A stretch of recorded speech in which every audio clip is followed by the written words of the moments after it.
Deep in Israel's Arava desert, there is an oasis of hope.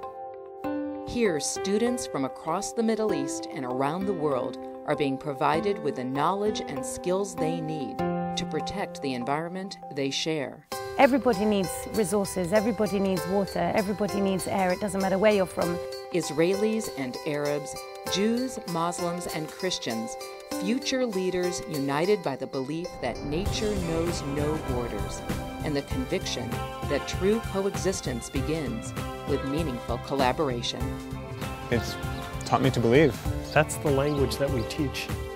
It's the language of trust.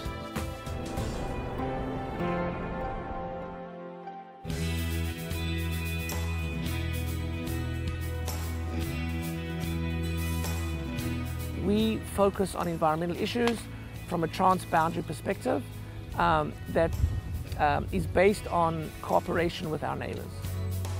You look at environmental problems in Israel, they are not, for the most part, contained within the borders of Israel. What we do in terms of the environment here will affect what's happening in the West Bank, will affect what's happening in Jordan, and vice versa. So if you really want to understand environmental problems, and if you really want to come to addressing in a comprehensive and a sustainable way the solutions, the only way to really do it is on a regional cooperative basis. And that's really what we do. That's our expertise, that's our contribution to addressing environmental issues in the Middle East.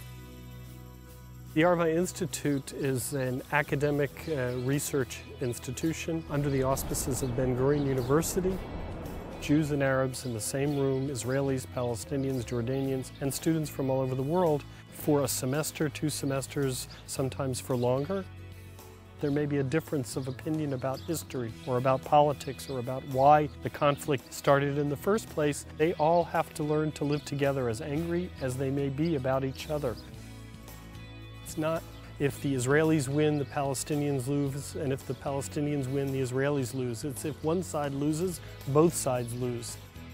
After spending a year here, they're going to see the Middle East as their home, not just Israel, Palestine, or Jordan.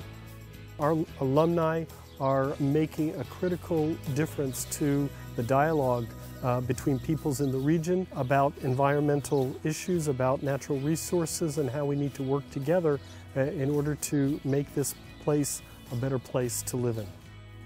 I think that we prove it here at the Arava Institute every day, that we can change people's attitudes, that we can change people's minds, and that we can open up people's hearts to each other.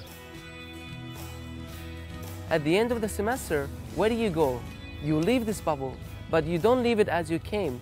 You leave it with all those things, with all those information, all those feelings that you learned, all those principles that you learned at the Arba. Where do you take it? You take it back to your society. I take it back to Jordan. People take it back to Palestine. People take it back to Israel, North America. So we are the generation that can make a change.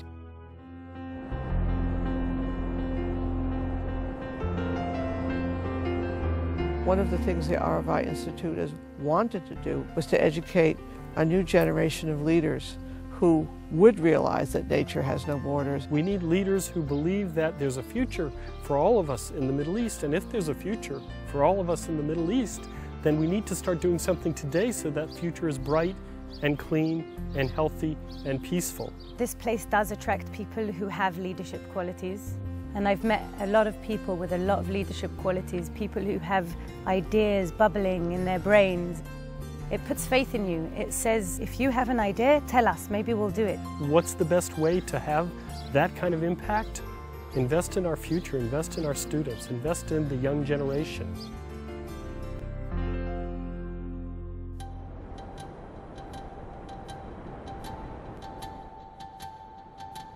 This is a non-for-credit program that students are required to attend, and it's where we talk about the things they don't want to talk about. Before I came here, discussing the conflict was really hard for me because I know there's only one side of the story. It's only my side. You have to learn, and it's very difficult, how to see from the other person's viewpoint and how to still be friends. We discuss one of the most controversial issues that I don't think anybody else outside can find it easy. We have Israeli students who are soldiers who serve at checkpoints, and Arab students from Palestinian territories who try to come across those checkpoints. To have peace, We have to talk about history, and pain is pain. It's not always a pleasant session. Often students will run out of the room crying, will scream and yell at each other, will be so angry. It was the only place in the world during the war that you can see Palestinians and Israelis inside one room crying for the same reason and hugging each other. There won't be any solution for any environmental problem without discussing politics. It's not always easy, but it's one of the hardest and best things that comes out of the program. There is dialogue, and compassionate listening is very important towards peace. And this is how I say that it's successful. What I see is students rising to the occasion, dealing with the complexity of this place in such a flexible and resilient and just remarkable way. It's amazing to see the students succeed. We have to work and talk to each other to save the environment. And those bridges, those channels that we built to talk about to save the environment, also it adds to what? It adds to that we have the channels opened already to talk about peace, to talk about the hard issues that nobody else can talk about.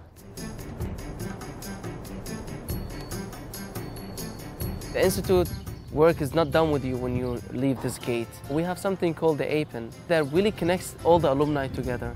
The Arava Alumni Peace and Environmental Network was born of the fact that the alumni were finding each other out in the field or through us, and finding that these were the kinds of people that it was easiest to work with, to start projects, to get advice. Things like where would be a good place to study, what's a good program to study in. We have one alumni who is working at the Dead Sea, and his boss said to him one day, you know, it would be so nice if we could work with the people on the other side. And he said, what's the problem? I'll call the Arava Institute.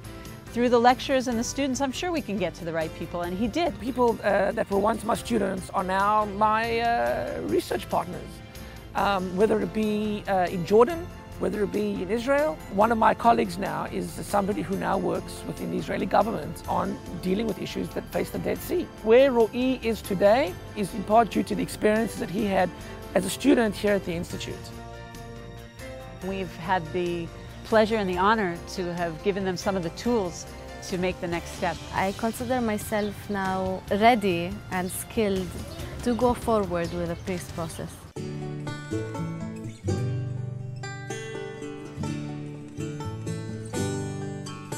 The first reaction of my mom when I told her I want to come and study in Israel, she freaked out. She was, are you crazy? You go into Israel?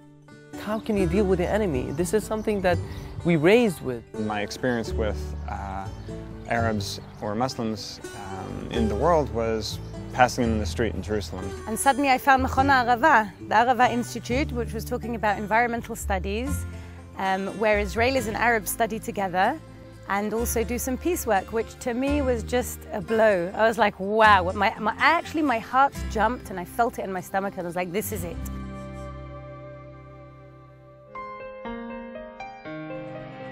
It is possible to make a change. It is possible to make a difference, that we're not just stuck in this cycle of violence that we can never get out of. It's the only way that we can succeed and we can make a change. We are 20 years ahead of the rest of the country, and we're 20 years ahead of the rest of the region. I do not know if the kind of work that is going on in the Arava Institute can be done anywhere else. I feel filled with life and happiness when I see the students that way. If we want to make a good future for our future generation, we have all to work together.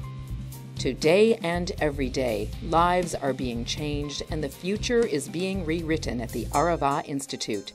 Find out more about our purpose, programs, and people at www.friendsofArava.org.